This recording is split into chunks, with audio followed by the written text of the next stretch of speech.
악마죠. Kali ini Minit akan membahas drama Korea yang berjudul The Judge from Hell. Tanpa berlama lagi, episode 3, mari kita review. Daon frustasi karena tak ada yang percaya pada perkataannya. Ia pun mulai menjelaskan jika tadi Kang Bitna telah menusuk dan menghilangkan nyawanya.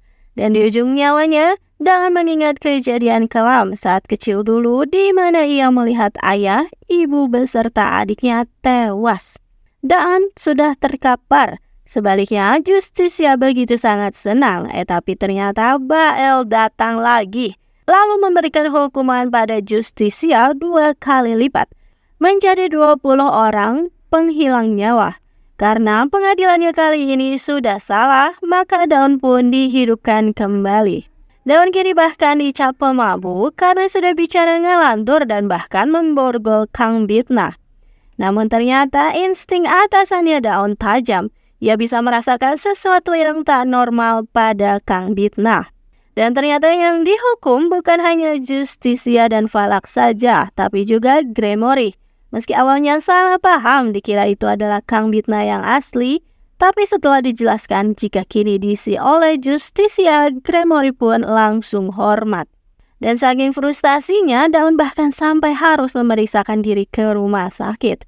Ya, hasilnya sama seperti yang didapati oleh Kang Bitna, yaitu gangguan delusional. Di tempat lain, anggota Dewan Jong dan anaknya berdiskusi karena pembangunan mereka terhambat oleh suatu gedung yang tak mau digusur. Itu adalah gedung di mana Kang Bitna tinggal. Kang Bitna lalu menghampiri Daon. Daon langsung memberondong begitu banyak pertanyaan.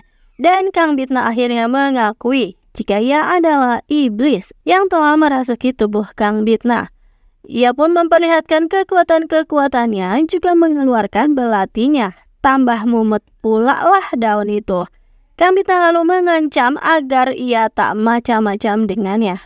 Dan persidangan dengan kasus baru dimulai, di mana seorang nenek dituntut karena sudah menyembunyikan cucu kandungnya. Katanya ia ingin melindungi cucunya itu dari ibu tiri yang jahat.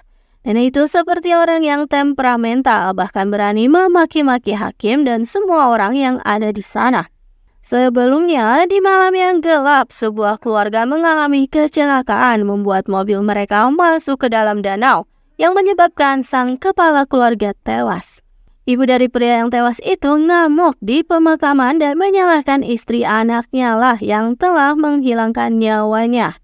Dan Kang Bitna tersenyum penuh arti ketika dalam ngamuknya si nenek berkata jika menantunya itu adalah orang jahat yang sudah membunuh suami-suaminya demi uang asuransi. Kang Bitna sumringah karena sudah mendapatkan target baru. Dan karena Kang Bitna terus menolak teleponnya, Han Daon pun memanggilnya menggunakan megafon. Jadilah kebersamaan keduanya bahan gosipan seisi kantor. Setelahnya Kang Bitna mendatangi targetnya. Banyak bertanya tentang keluarga itu. Wanita itu pun menangis. Katanya ibu mertua hanya ingin mendapatkan asuransi kematian putranya saja. Sambil menangis terseduh. Apakah mungkin wanita lembut itu adalah seorang penjahat? Dan ternyata Daon mengikuti Kang Bitna ke sekolah. Justisia pun ngamuk karena Daon tak ada takutnya. Daon terus bergerilya. Selagi dalam perjalanan pulang, Daon bercerita jika ia sudah menyelidiki wanita tadi. Katanya suami pertamanya juga telah tiada karena buta dan jatuh dari tebing. Maka ia pun mendapatkan asuransinya. Begitu pula dengan suami keduanya kini. Ia akan mendapatkan banyak uang asuransi. Dan esok harinya, rencana Kang Bitna akan mendatangi si nenek, ibu dari pria yang tiada itu.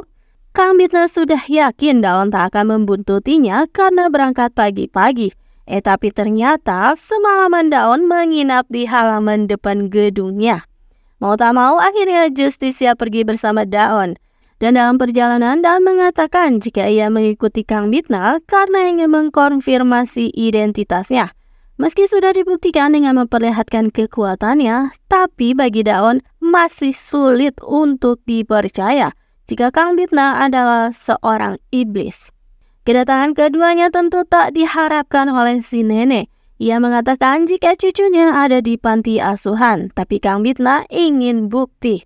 Ia memaksa masuk ke rumah nenek itu, dan memang tak ada siapapun di sana. Tapi ternyata ketahuan juga jika si anak telah bersembunyi di lemari.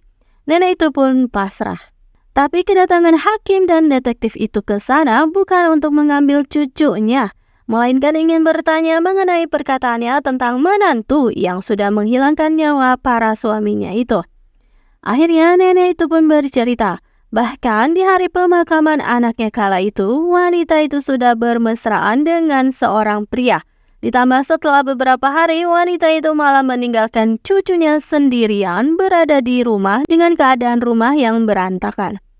Nenek itu lalu bercerita jika ia bersikap kejam dan kasar karena ia tak percaya pada menantunya itu.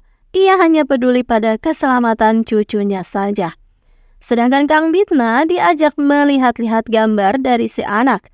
Ada sebuah gambar yang mencurigakan dan akhirnya mereka pun memperagakannya. Daun datang dengan panik karena anak itu sedang menutupi wajah Kang Bitna dengan bantal.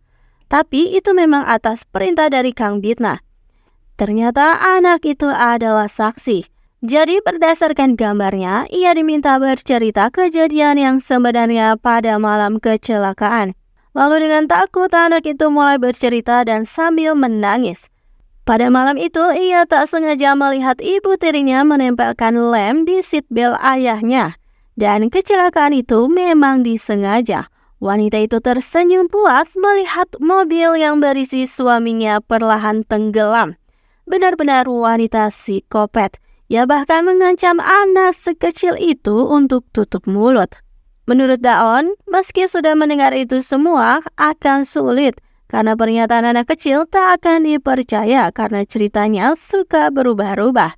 Tapi Kang Bitna meyakinkan jika ia lebih percaya pada anak kecil karena mereka tak picik.